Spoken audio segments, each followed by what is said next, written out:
Assalamualaikum warahmatullahi wabarakatuh.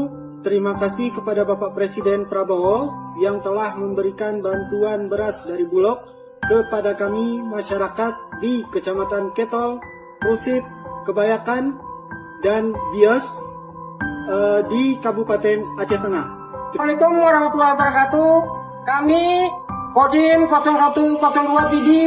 Dalam hal ini saya Kasdim, mewakili Komandan Kodim 0102 PD, mengucapkan terima kasih kepada Perum Bulog yang dalam hal ini memberikan bantuan dalam beras, kemudian biskuit, kemudian gula, minyak, dan mie instan yang akan kami pergunakan untuk masyarakat yang terdampak banjir.